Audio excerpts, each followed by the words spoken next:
in celebration of the 10th anniversary of my debut album, Resurrection of Black, it only seems befitting to talk in more detail about the songs that made up that album. And to kick things off, makes sense to talk about what I call the epic song, The World Around Us. So we're going to dive into the history and the musicianship and how the song was constructed. So we're going to deconstruct to show you the construction. Let me get my headphones on.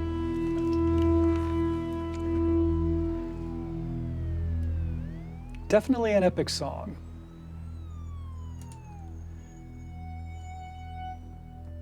So the history about The World Around Us, first of all, it's a pivotal song. It's a pivotal song because this was the song that really moved me from being an amateur songwriter to a professional songwriter. This was the pivotal song, and this was the first song that I submitted to be performed by the band that I was in. Back then, the band originally was called Nirvana. Whole other story, we're going to get into that maybe on a different episode. But we did change our name to FX, and then later on I did go back to Nirvana. And by the way, we were the first Nirvana. We were the first Nirvana before the Seattle band. Again, whole other story, which I'll get into at another time. But, you know, this song, and actually there were a few songs that were written for, that ended up on the Resurrection of Black album that I wrote while I was still in high school. The World Around Us is one of those songs. I was, 17-year-old kid when I wrote this song? But it had very much significance. This is why when the Resurrection of Black, when it came out and had a bunch of great reviews in Europe, and they touted this album as like the album of awareness. And it's funny because this song, being a song that I wrote back in high school, is still just as relevant today than it was when I wrote it way back in the day. The only difference about the world that we live in today is that it's more jacked up, you know, which is sad. It's a sad state that we're in. Matter of fact, one of the songs that I wrote for the ER album, which I will talk about in future episodes, is called The Dangerous Place, which talks about this thing of the world being so jacked up. But today is about the world around us.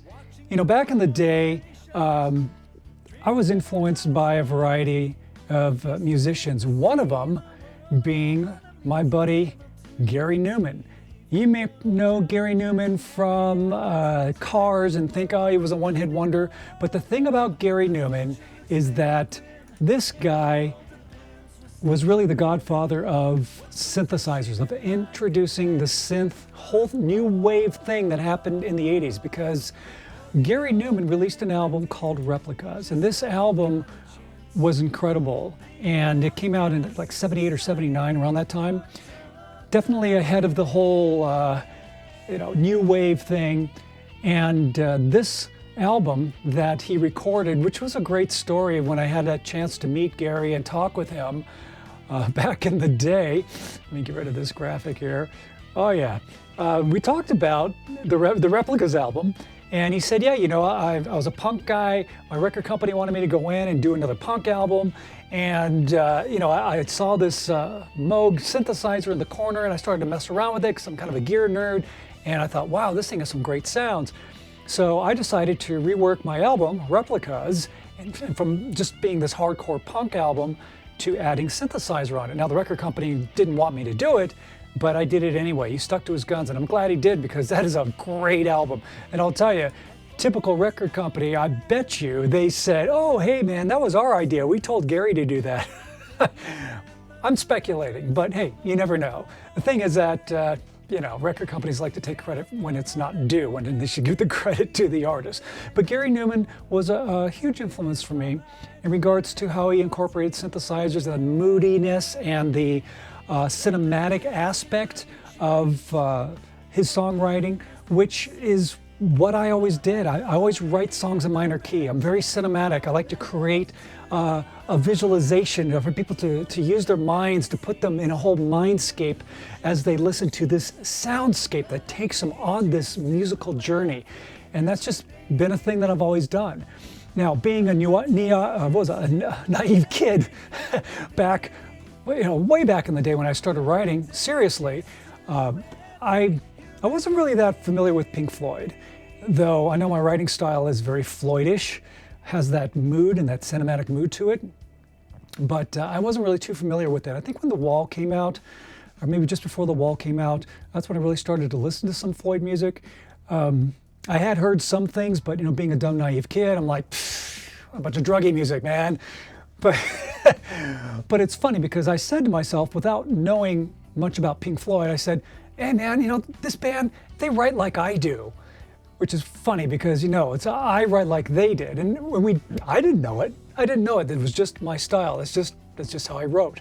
But I do have to say that this guy here, David Gilmour, is an absolute huge influence. His guitar playing is fantastic. He knows when to play, when not to play. His melodic melodies are they're just so great. And I really have a great appreciation for David Gilmour and Pink Floyd. Now, when we started playing in the band, again, it was FX at the time before we went back to calling ourselves Nirvana. We did a gig back in the day. Let me see if I can find that photo. Here we go. Oh yeah, we played the LA circuit. We did the whole Hollywood thing. We did all that stuff. This was a gig at Madame Wong's, and it was probably one of our first gigs, if not our first. Really funny that we wanted to fit into the whole rock and roll thing. So we're wearing, our wives and girlfriends' clothes. Rick, who's playing guitar there on the right side, is wearing the drummer's wife's jumpsuit. You got the lead singer with his spandex, and Bert, the bass player, with his spandex, and he got the knee pads and doing that whole thing. But you know what? That's just what we did, and that's what you did back then. And of course, I got my firstborn. There's that Fender, 79 Fender Strat, doing its thing. What else can I show you? Oh, and I also had another guitar that I used, and that was this Flying V. It's a Flying V copy. It's a no-name guitar, but I really dug Flying Vs. And there was a guy down the street where I was growing up, found out he was selling this guitar. I think I bought it for like $95 or something. But it was cool, man. I ended up getting a decent Flying V later on, but it served its purpose. Now, what's funny about the world around us is that there's this droning bass that plays throughout the whole song. Now, of course, I have Taurus pedals, which are bass pedals. They're analog pedals that were built back in the 1970s with such an incredible sound. I love them. But at this time, didn't have them, and didn't even know how to get them. Didn't even know about them, for that matter. So during the song, during our performance, I would play the bass tones on that synthesizer. That's an old Roland SH09 monophonic synthesizer, meaning that you can only play one note at a time. So I would take off my shoe and play the notes with my toes while playing guitar. That was my stage presence. Boy, we've come a long way from that, haven't we? Pretty funny. But you know what? Hey, it served its purpose, and being a kid in high school, what do we know, right? We didn't know better, but it was a lot of fun. So it was fun to share this with you. Now, eventually, I did leave the band, and I wanted to do my own thing. And I remember I was driving around in the car, and I thought, I want to record these old songs that I used to play with that band, but I want to do it with the vision that I always felt that I wanted to have these songs recorded at. And I felt that we just didn't hit it. It just wasn't quite what I had envisioned in the band. So it was time now to record it again for real.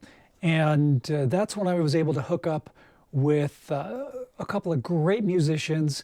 My buddy Wally Minko, who is another awesome session musician, keyboard player who's played on my albums, and we've played live together. Incredible musician. He hooked me up with a couple of great guys, and I know I've talked about it before on previous Raw and Unfiltered, but I just have to say that we had Greg Bissonette, who played drums. Greg is a great guy, funny dude, incredible session musician.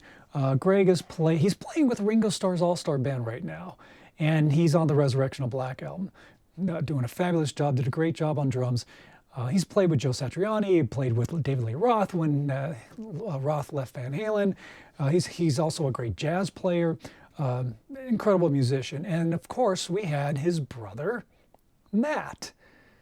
Let me get Matt up here. There he is. Oh, yeah. Matt Bissonette, fabulous bass player. He's Greg's brother, of course.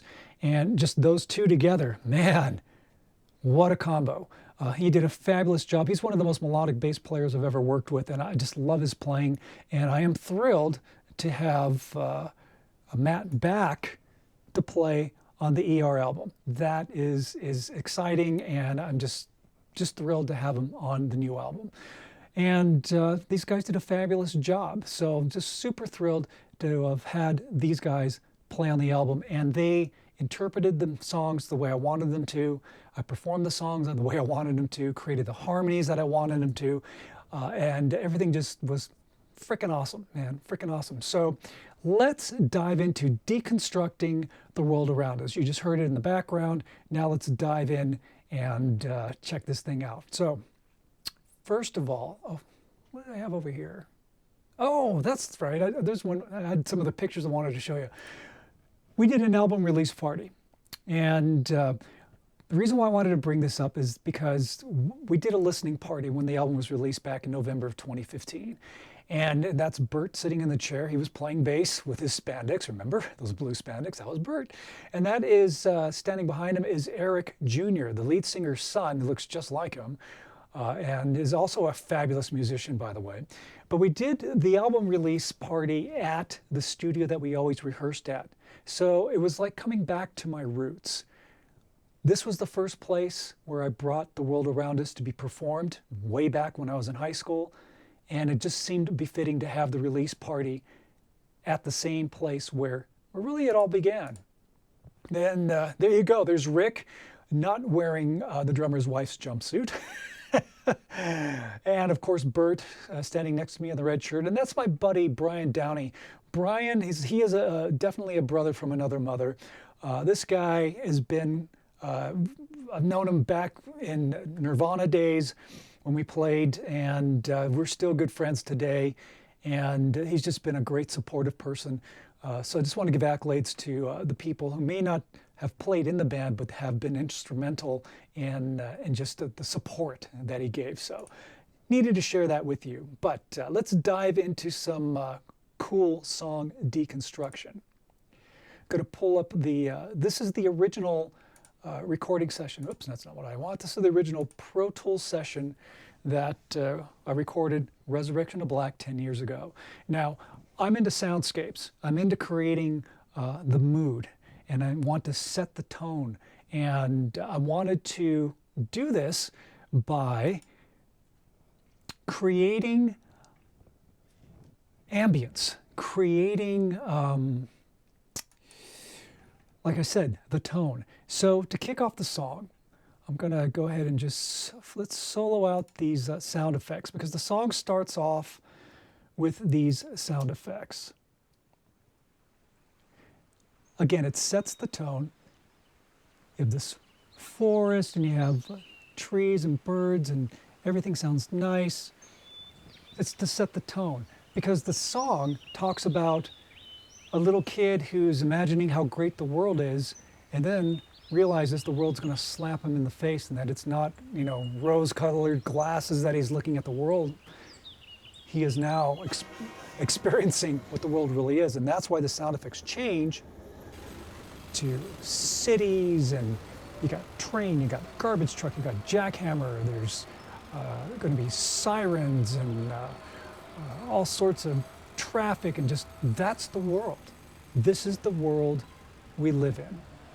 And this is like the eye-opener to like, wow, this isn't, this beautiful, peaceful place that we live in. So that's how the song starts off. Now, when it does kick in, you'll hear, of course, you have the sound effects, but then we get into the droning bass. The first sound here is going to be the keyboard and Taurus pedals. Let's see if I could get these. Love that sound. Love that sound. All right, so you get the bass drone fading in. Taurus pedals, again, are these giant, heavy bass pedals that you step on. They were made in the 70s, but they have such a great sound. I love this sound. I gotta hear it again. Oh, yeah. And then this other sound here that you're hearing, let me turn off those Taurus pedals. That's an old Prophet 600, sequential circuits Prophet 600. This keyboard came out in the early 80s. Great sounding keyboard, love it, still have it to this day. And then now you're going to hear the guitar fade in, and this is where we're doing soundscapes. We're creating, again, the mood and tone of the song. So the guitar comes in here, volume pedal in,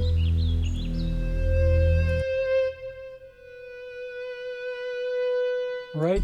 And then now the sound effects change to the city, right? So now you're creating that whole soundscape.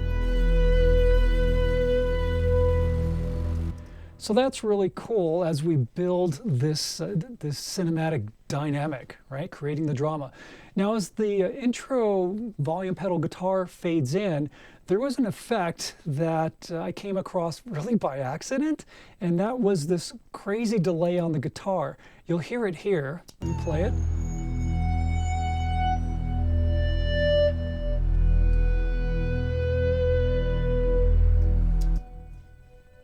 Hear that trailing off delay? Pretty cool. That actually created a great ambience. I'm like, wow, that worked out really great. Solo that out, you can really hear it.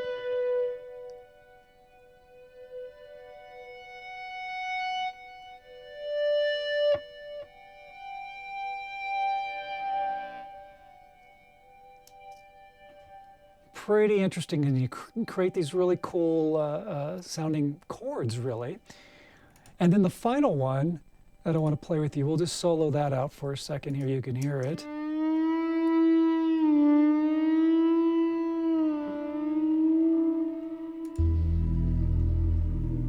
Right, so then that again leads into the opening riff. And when that plays, that's when the rest of the band comes in. And the way that it's divided up is we have one clean guitar, we have one distorted guitar that comes in, and those are the rhythm guitars for the remaining of the song, basically. So you have your, here we go, this is the clean guitar. And then we have the overdriven guitar rhythm. Let's see, whoops, that would be this guy. All right. I'll combine them together. And then when we get into the whole song, right, so by that time we have the drums and bass, and everything's in full force now into the tune.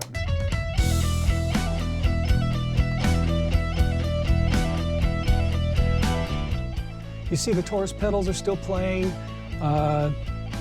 Those will continue on. These are all the drum tracks here that we have Greg, and then of course down here is the bass.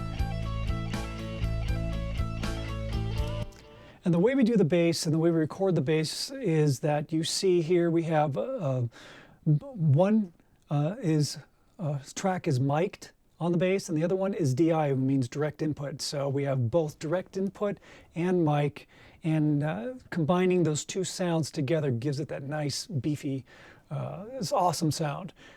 So by this time we have the vocals coming in, and you have your lead vocals, which start. Crank that up. Looking up at the sky, watching the cloud formations, dreaming about his life. He's too young to see the world around him. He's unable to conceive. And the one thing I want to point out, and I'm going to make it a big point now, especially nowadays, and it's something that I'm making a big point about with the ER album. And that is, there's no auto-tune, there's no AI. There's just vocals. The way they came out is the way that you get them. Because I don't believe in trying to make things sounding so perfect. Because you know what? It sounds too perfect. And when it sounds too perfect, it sounds too artificial. And you lose the life of the song.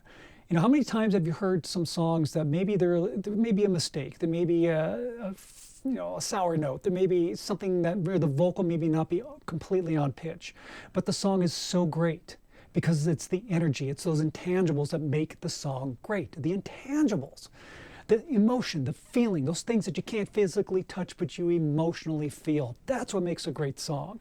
So perfection and having everything sound like a frickin' machine is not good. It's all mechanical, right? You want to keep music sounding fresh and real. And that's one thing I will always stand by when I do any of my music. All right, so with that rant, we're going to go on to the harmony vocals. The future looks very grim. It all depends what state you're in. And what's really cool about the harmony vocal is that it's just me and my good friend Gina. Gina Taylor has such a great singing voice. I remember meeting her, way back in college. We sang in chamber choir. And I loved her voice. First time I heard it, she's this great alto singer.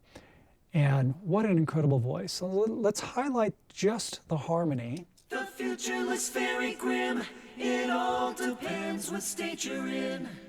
What position in life you manage to uphold. What's cool about the harmony vocal is when you hear, especially this part, if you listen to it alone, it's a standard G chord, but that is not the chord that's being played on the guitar. In the music, it's an E minor, right? So when you're over on this chord, what position in life you... right? It sounds like a G chord, but it's not. So I'll even demonstrate it for you. Yeah, grab the old Strat here.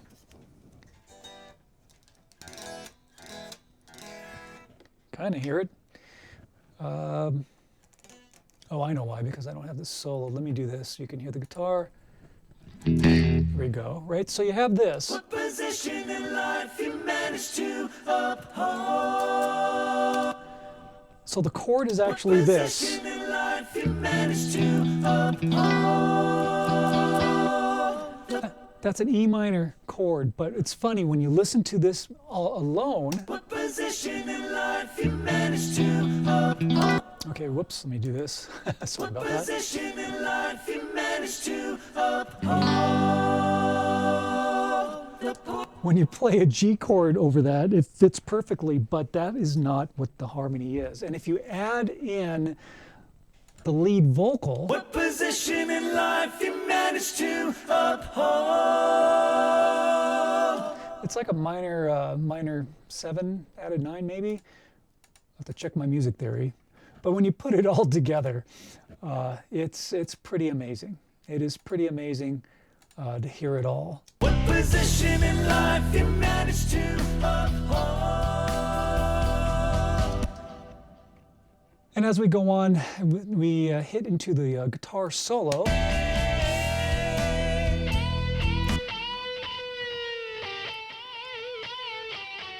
And the way I did the guitar solo is that I wanted to pan.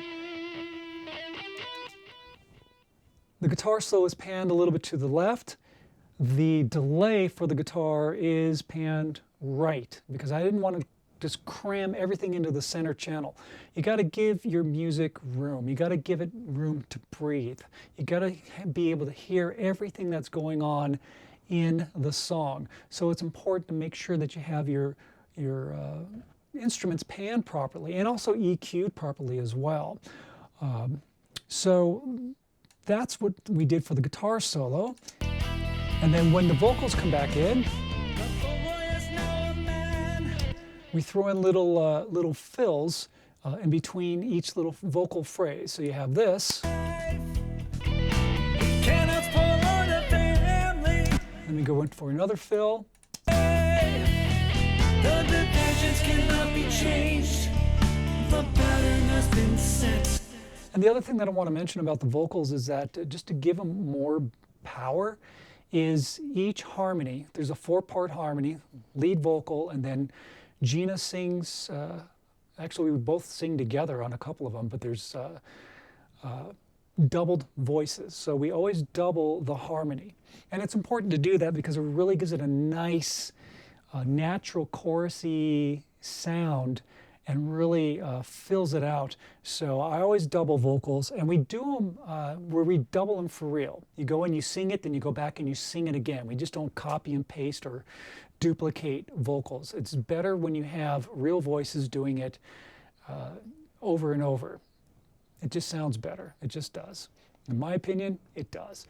Now, the one thing that I wanted to mention about that funky delay that I talked about on the guitar, I added it on the vocals at the last line here, because what happens with the delay, and you'll hear it in a second, is that it carries over and fills up the space because the dynamic drops in the song. And it fills up the space as we move into the final phase of the last riff of the song that ends up ending the song, and then the song fades out. So check this out. This is the with the everything in, and then I'll highlight just the vocals. Contagious to every human being. There's that delay.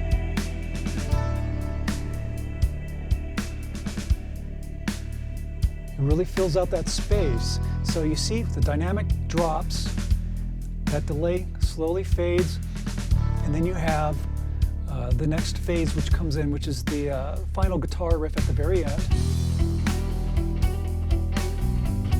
And the idea for the ending, of course, is building up, but I just wanted to highlight the harmony so that you can really hear that delay. It turned out pretty wild. And let's see, let me find that. I think it's this one. There we go. Contagious to every human being.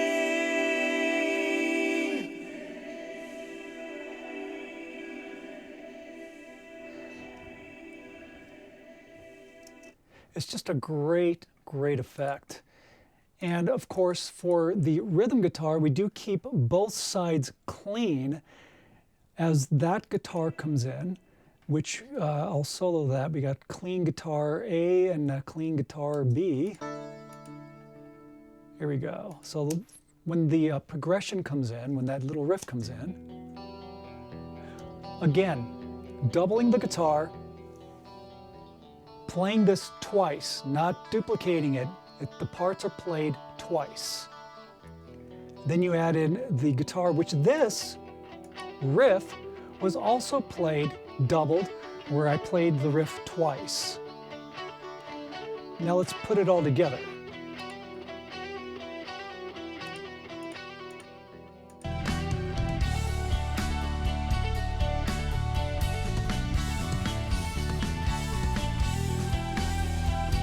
So the idea for this ending is that it builds and builds and builds. Greg gets busier on the drums, Matt gets more melodic on the bass, which I actually want to highlight for you. Now, of course, as the riff goes, I do bring in a string sound, which is kind of like the lead solo, in a sense.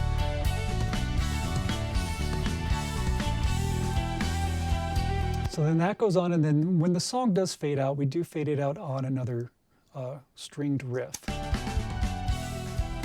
which is this.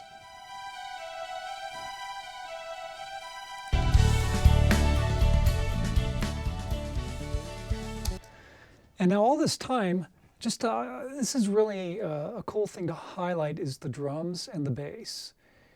Let's get these drums highlighted because I want you to hear what Greg does as he is building the mood.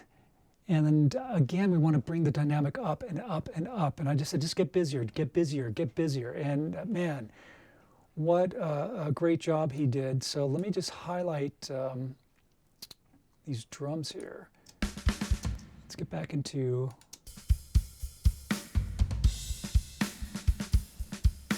as he plays. He's going to get a little more busier.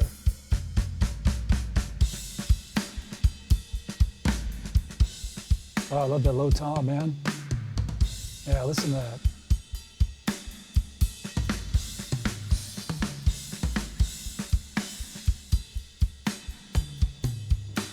So cool. And the other thing that I want to highlight again, this is why I love Matt Bissonette playing bass. I'm going to just highlight Matt and have you listen to what he's doing with Greg, his brother, on drums. I mean, what a great foundation having two guys, bass and drums, who are brothers.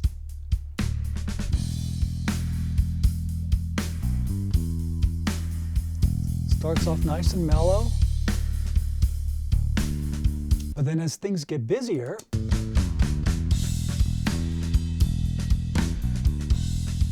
Matt gets a little bit busier on the bass, but his note choices are perfect.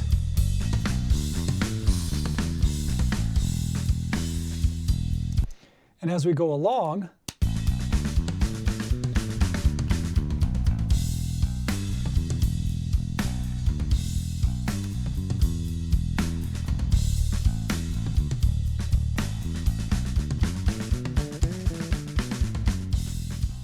very melodic as the song is fading. There's one thing you got to check out. I'm going to bring it up. That riff, ba ba ba ba. What's so cool about that is that that was 100% spontaneous. These guys who have played with each other since they were kids nailed it. Greg was doing the bum bum bum bum on the kick, and Matt was in. It's like, you know, talking about mental telepathy. Pretty freaking amazing. But that is what makes this song so epic, is having, number one, great musicians on it, which I'm thrilled that I had this opportunity to play with Matt and Greg Bissonette and singing with Gina, and just had a great band, and took this song to the level that it needed to be on, hands down. So let's do this. I'm gonna get out of this screen share here. All right, so that is deconstructing the world around us. Deconstructing the world around us. The pieces, the little pieces that make the difference in turning something from just a typical song to creating something that's cinematic, that has emotion, that has feeling, okay? Because remember, when it comes to something that's creative, it's those intangibles that make a song from being just mediocre to fan-frickin-tastic, all right? So if you're a songwriter or just any type of artist, painter, doesn't matter what you are or what your gift is, bring in those emotions, bring in those intangibles, bringing in those things that people feel. They may not necessarily, you can't physically touch it, but boy, can you emotionally feel it. That's what makes a great song. That's what makes great art, okay? So if you're creative, you know it. All right, so that is from Resurrection of Black, The World Around Us. The World Around Us, my first pivotal song from going as an amateur songwriter to creating something professional. Again, that was written when I was, 17 years old? I believe it was 17. I know I was still in high school when I did that song, when I wrote that song. And it stood the test of time. It stood the test of time. And like I said earlier, it's, now it's just as relevant today as it was when I wrote that song back in high school. Kind of tells you about the sad state of the world we live in. But you know what? We're going to make it better, all right? We're going to make it better. You know how we're going to make it better? By giving you this final assignment. And this final assignment is this: when you're out and about in the world, smile at a stranger, right? Smile at a stranger. Say hello to them. Even give them a compliment. It takes, 5 seconds of your time. Done, all right? But that small gesture of kindness can make the world a difference in somebody's life. So be a life changer. That's how we make a difference in this world, all right? All right, I'm going to be sharing other songs from the Resurrection of Black album. We'll deconstruct. I think maybe the next one I'll do is The Struggle Within, because that one's trippy, and there's a lot of stuff going on in there. And I got to tell you, how that was all put together. And a matter of fact, back when I did introduce that song to be played in Nirvana, and they turned it down. We'll get into that in another date. All right, but you know what? Thank you for tuning in. By the way, tell people about the YouTube channel, all right? Subscribe, hit that notification bell. Subscribe, hit that notification bell. Subscribe, I can't tell you enough, all right? I want to take you on the journey of the celebration of the 10th-year anniversary of Resurrection of Black. And of course, as I continue to record the new album, ER, which is coming, oh my God, it's sounding so great. I will be sharing you some clips from that in future Raw and Unfiltered episodes. So with that, my friends, you have a great week, and I'll be talking to you on the next episode.